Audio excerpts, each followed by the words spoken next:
A PC build is not a purchase. It is a self-portrait. Every component you choose says something about where you are in life, what you believe you deserve, and how honest you are being with yourself about both of those things. The tier you land on is never purely about money. It is about identity, which is why we are going to go through all of them. Tier 1 costs $300. This is the survival build, and I mean that without condescension because survival is underrated and everyone who has been through it knows that. The person who builds tier 1 is the university student whose previous machine made a sound like a dying bird one Tuesday evening and never turned on again. They are in a flat with 4 other people and one shared monitor and a coursework deadline. They need something that works. Not something impressive, something that works. A used Ryzen 5 600G for around $85, a B450M motherboard for $60, 256 gigabytes of SATA SSD for $40, a 450 watt bronze power supply for $35, stock cooler included in the box at no additional cost, and a basic micro A TX case for $25 that stores the whole operation quietly and without judgment. The 5600G has 6 cores instead of 4, which is the single biggest free upgrade on this list. For pure gaming, a used Ryzen 5 1600 for $50 paired with a used GTX 750 Ti will double your frame rates over integrated graphics. It is not a prestige play, it works. 8 gigabytes of DDR4 should cost $15 and currently costs $70 to $80 because the market is doing what the market does. Budget accordingly. Total sits around $270 to $290. What you get: Minecraft at a solid 60 frames with mods loaded, older indie titles, YouTube, Google Docs, browser tabs, Zoom calls that do not visibly stutter. The machine gets you off the family laptop. It gives you a screen that is yours at a time in your life when that matters more than most people admit. What it cannot do: any modern AAA release without a willingness to lower settings until the settings menu itself feels embarrassed. You are eating instant noodles, but you are eating them in front of something you built with your own hands. That is not nothing. Tier 2 costs $700. This is the first build where the personality starts to show. Tier 1 was a necessity. Tier 2 is the first time you have a machine that people do not quietly feel sorry for you about. The person who builds tier 2 has a job, not a career yet, a job they have been saving alongside. They made a spreadsheet about this build, felt immediately embarrassed, then opened the spreadsheet again and updated it. They have spent 4 months on the subreddit asking whether to wait for the next GPU generation, and eventually someone told them to just build it already, so they did. This machine lives in a ground floor flat in a room that is also an office and also a dining room depending on the hour. The case does not have a tempered glass panel because nothing inside it needs to be seen, but it runs. It really runs. A used Ryzen 5 5600 for around $100, an RTX 560 or RX 960 with 8 gigabytes of VRAM for around $300, an MSIB 550M motherboard for $80, 500 gigabytes of Gen 3 NVMe for $90, the Wraith Stealth Cooler free in the box, a 550 watt bronze power supply for $50. The RTX 560 is the call if you stream or do anything creative because DLSS and the NVIDIA software ecosystem are genuinely worth the premium in that context. Pure gaming, the RX 960's 8 gigabytes of VRAM wins long term. 16 gigabytes of DDR4 in 2 sticks should cost $35. It currently costs $80 to $100. Budget $70 and do not look at historical prices. It will only make you upset. Total with RAM around $650 to $700. You play CS2 at high settings without the game engine, filing a formal complaint. Minecraft with shaders looks like a painting. This is the first tier where you stop explaining your PC to people. What it struggles with: 1440 at high frame rates, heavy ray tracing, anything from the last year at max. The GPU will try. It will just have to think about it first. Someone asks what you are running. You answer at normal volume. Tier 3 is the Goldilocks zone. This is where the hobby becomes comfortable. You are no longer nudging textures to medium or explaining to someone that yes, your PC can run it, just not like that. Everything is on. Everything is high. The game looks the way the developers intended it to look, and you experience it that way. The person who builds tier 3 has a real income and has been mentally preparing the justification for this purchase for about 6 months.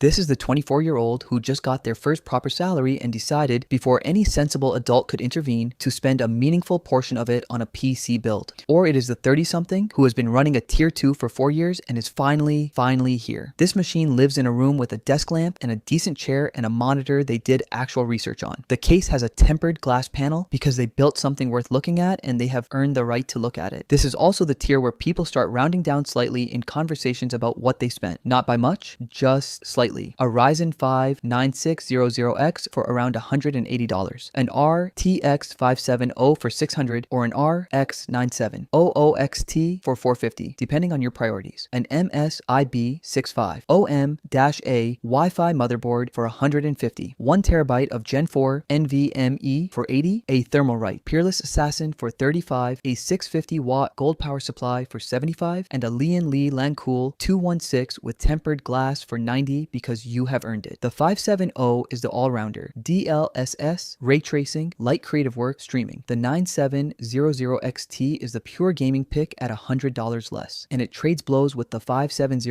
in gaming benchmarks and sometimes wins. If all you do is game, take the 100 and put it toward RAM. 32 gigabytes of DDR5 at 6000 megahertz in 2 sticks, which is what AM5 is specifically tuned for. Should cost $70 to $80. Currently $300 to $400. Budget $120 to $160 and build anyway. Total with RAM somewhere between $1100 and $1300 depending on GPU route. Baldur's Gate 3 on ultra loads fast, runs smooth, and you find yourself thinking about the game instead of the settings. The hardware disappears, you just play. People say it is a solid build and mean it as a compliment, not a consolation. Tier 4 costs $1,700. Here's where practicality gives way to passion. You could have been happy at Tier 3. You knew that, and you kept watching benchmarks at 2 in the morning anyway. You bookmarked GPU comparison charts on 4 different websites. You made a spreadsheet voluntarily for recreation, and then you updated it. The Tier 4 builder is someone who has thought about this machine more than they have thought about most things in their life, including some relationships. This is the person who can explain what 3D Vcache is at a dinner party to people who did not ask.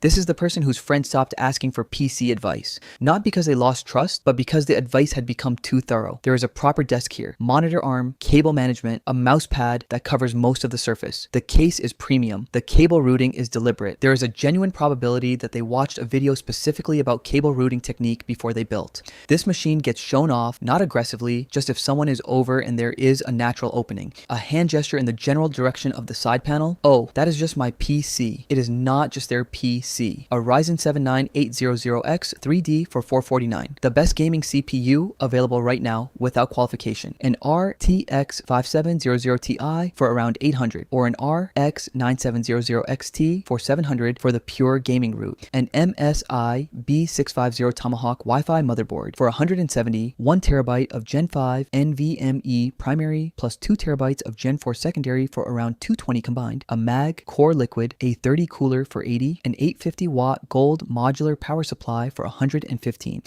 and a case for $150 that looks serious without being aggressive. The RX 9700XT at $449 paired with the 9800X 3D is one of the most efficient pure gaming combinations available.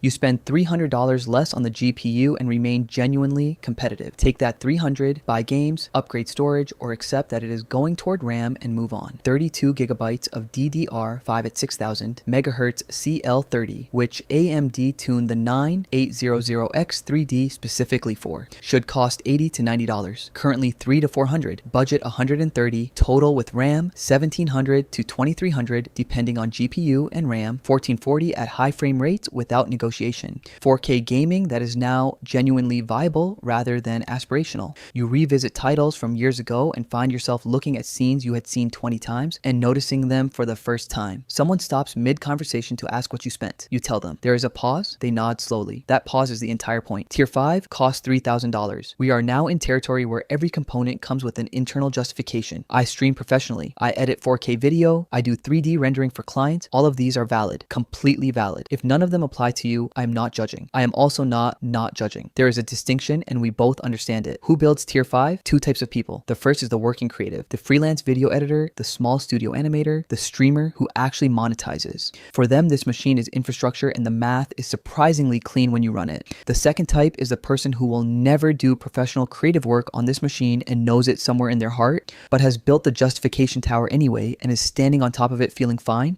The tower is fine. This machine lives in a setup, not a desk, a setup, dual monitors, at least one of them 1440 or 4K, a proper microphone, because if you are spending this much on a PC, you have probably also developed opinions about audio, cable management that took an afternoon, a 360mm radiator mounted where it looks correct because you are correct to want it to look correct. This is the machine you angle the camera toward when you film a desk tour. A Ryzen 7 9800X 3D for $450, an RTX 5080 for around $1,000, an MSI X870E Tomahawk Wi-Fi motherboard for $230, 2TB of Gen 5 NVMe primary plus 4TB of Gen 4 secondary for around $900 combined, an Arctic liquid freezer 3 Pro 360 for $100, a 1000 watt gold modular power supply for $160, $200 for a case with proper airflow, 60 64 gigabytes of DDR5 at 6000 megahertz in 2 sticks because video editing and 3D tools will eat every gigabyte you offer. Should cost $140 to $160. Currently $600 to $800 and above. Budget $200 to $250 and treat it as overhead. The same as a software subscription except more offensive. Total with RAM around $3,500. 4K gaming at max settings without asking. 4K video editing where the timeline plays back in real time. 3D renders that finish before you return from lunch. Stream at maximum quality while playing at maximum settings while 17 Chrome tabs are open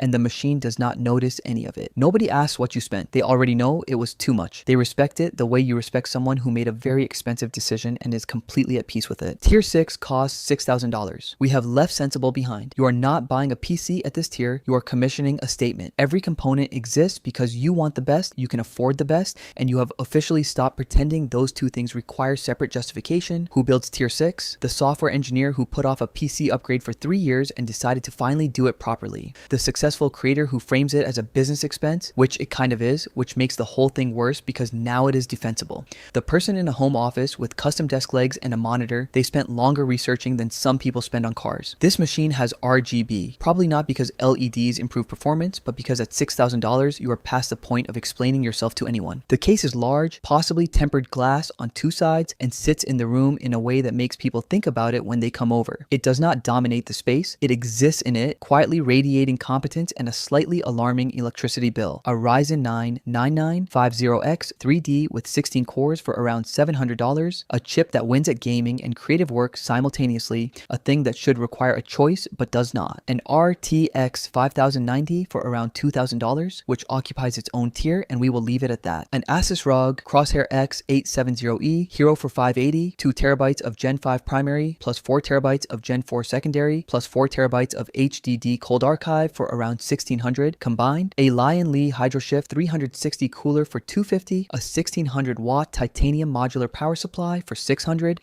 and a Lion Li O 11 Dynamic Evo XL for $250. Large enough for a custom loop later if you ever decide the build needs to be even more beautiful, and you might. 64 gigabytes of DDR5 at 6000 megahertz with tight timings. Budget an extra $800 and do not look at the price while adding it to the cart. Just add it to the cart and close the tab. Total with RAM around 6780, 4K gaming with full ray tracing while a render runs in the background while a stream encodes and you have a second game open. The machine processes all of it simultaneously without looking up. The only real limitation is the electricity bill, which at this power draw develops its own personality over time. You do not need validation. You are the validation. Tier 7 costs $10,000. This is not a gaming PC. It is not a content creator PC. This is a machine that generates revenue, operates without failure, and lives in an environment where downtime is a financial event rather than an inconvenience. Who actually has this machine? Not who wants it, who has it. VFX Studios compositing scenes for productions you have watched. Machine learning engineers training models that get deployed. Architects rendering full city block simulations for clients who need to see the building before they build it. Medical imaging facilities, research labs, small production houses that bill by the hour and cannot afford an 18-hour render to fail at hour 17. These are not hobbyists. These are professionals for whom this machine is infrastructure. It does not live on a gaming desk. It lives in a studio, probably with sound dampening on the walls, a desk that costs more than a tier 2 build, possibly its own dedicated power circuit. It hums very quietly because the case is acoustically dampened and the cooler was selected for noise floor rather than aesthetics, and the person beside it is on a client call and the machine cannot be audible in the background. There is no RGB. There are no LED strips. There is no glass panel. There is a matte front panel, a power button, and a status light that says the machine is on and has been for 11 hours and has no intention of stopping. A Ryzen 9950X 3D for $700, an Asus ROG Crosshair X87 OE Extreme for around $2,400, an Asus ROG 360A IO for $480 for quiet sustained load management, a Samsung SSD 9100 Pro 2TB for $490, plus a Samsung 990 Pro 4TB for $1,000 plus an 8TB HDD archive for $380, an Asus ROG Thor 1600 watt titanium modular power supply for $950, a case with Lian Li Infinity fans for around $1,000, designed from the ground up for silent operation. GPU option 1 for the certified professional, an NVIDIA RTX 6000 Pro Ada for $9,000 to $10,000. 96 gigabytes of ECC video memory, substantially higher reliability under sustained load, built specifically for certified professional drivers for Autodesk, Maya, SolidWorks, every major enterprise application. Error correcting memory that checks itself continuously, which becomes non-trivial when a render has been been running for 19 hours, and a single bit flip would corrupt the entire output. This is not a gaming card with a professional price tag. It is a categorically different piece of hardware built for categorically different work. Buy it only if your software is on the certified list and your work genuinely demands the guarantee. GPU option 2 for mixed use, an NVIDIA RTX 5090 for around $2,000. If your work runs in consumer software, Premiere, DaVinci, Blender, and you would also like to game when the project wraps for the day, the 5090 at a third of the price delivers comparable raw performance for most creative workloads. This is the correct call for the majority of people at Tier 7 who are not running enterprise certified pipelines. 128 gigabytes of DDR5ECC memory. Error correcting, non-negotiable at this tier for long sustained professional workloads. Should cost $350 to $400, currently $3,500 to $4,000. Put it on the business account and write it off. That is what the business account is for. Total with RAM for option 1, around $15,400 to $16,400. Option 2, around $8,400 to $9,400. This machine finishes on your lunch break. That is not a figure of speech. That gap, compounded across months and years of professional work, is the entire justification for the number on the invoice. You do not play games on this machine, you work on it, and the work it does would be impossible anywhere below Tier 5.